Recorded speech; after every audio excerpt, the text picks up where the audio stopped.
Mindset is that the hill Shankaracharya in the middle of Srinagar city is now named Takht-e-Suleiman. The hill that has Sharika temple,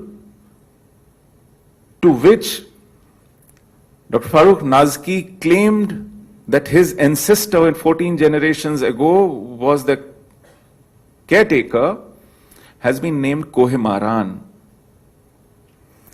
The temple where I mentioned about the Panchang, the Saptarishi Samvat, where all the Jyotishis of our community used to gather on the Varsh Pratipada, which is the first day of the year, to compare their Panchangs with each other. That place was called Vicharnag because they would exchange ideas and fine-tune their time calculations in order to arrive at an almanac which was with consensus.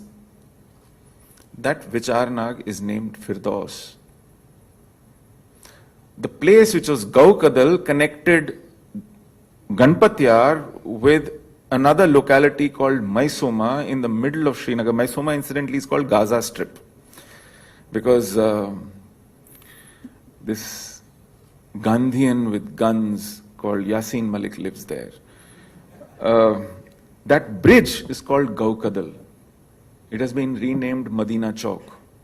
And lo and behold, Srinagar is referred to now as Sheher-e-Khas. In conversations, in writings, in mails. So what are we trying to do? What has come upon us? And in this context, you have to understand, what is this Azadi? I ask, what is about Indian Constitution that you hate? Tell us. We will replace it for our common good. We will move the parliament to amend that law. After all, there have been 100 amendments to the Constitution. No, sir, no suggestion. What is your demand that will make you more free, will liberate you? No, sir, no demand. Azadi ka matlab kya? La ilaha illallah.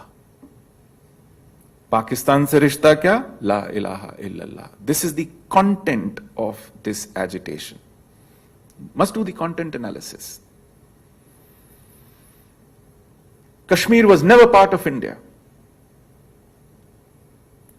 That's what they say. Try engaging them in a debate. Have you studied history? Where are you saying this from?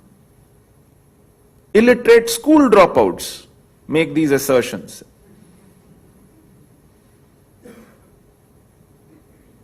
What do you do? Indian Constitution is to a fault most liberal, most permissive document where from Article 25 to 30 actually deprive the majority population of privileges that are given only to minorities. That's why I say to a fault. No, sir. We don't want to live under Indian Constitution. Fine, but you already have your own constitution. Incidentally, Kashmir has its own constitution. I hope some of you know this.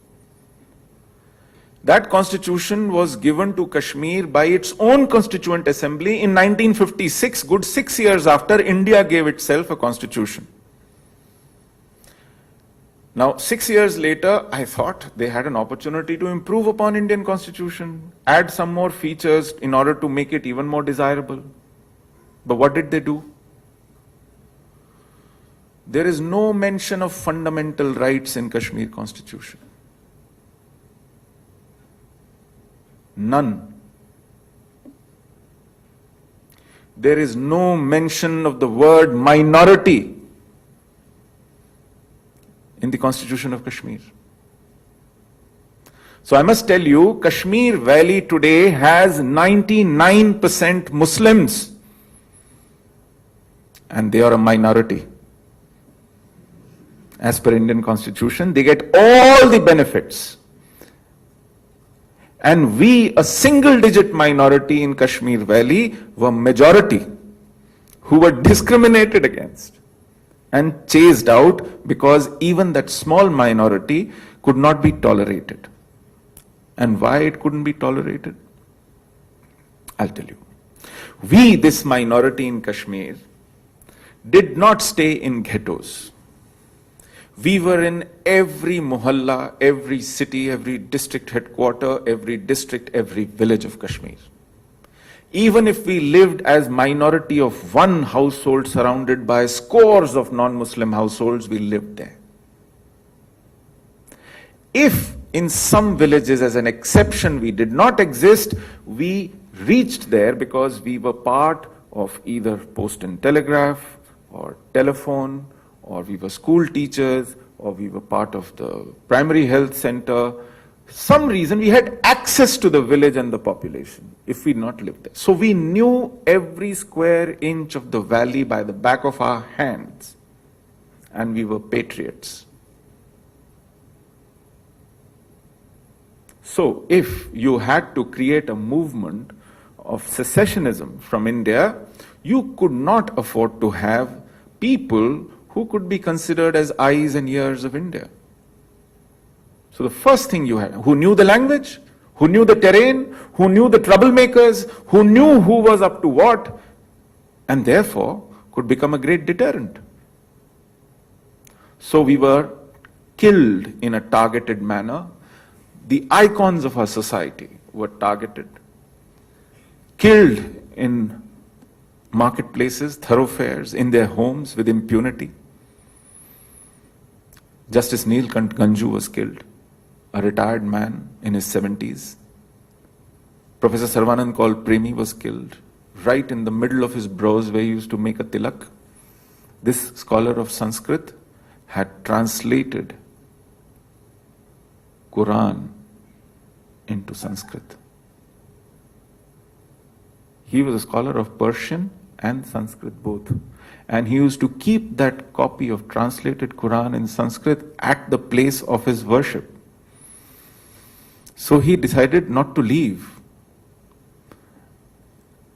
They came to his house. They said, we have to discuss few things with him. His son said, I will come along. They said, okay, your wish. The family never saw both of them. 3 days later, the bodies were found. And he was shot right here at the forehead where he wore his tilak, Chandan tilak. Lassa Kaul, Hridaynath Vanchu, Balkrishan Ganju, Pandit Tiklal Taplu. The list is endless.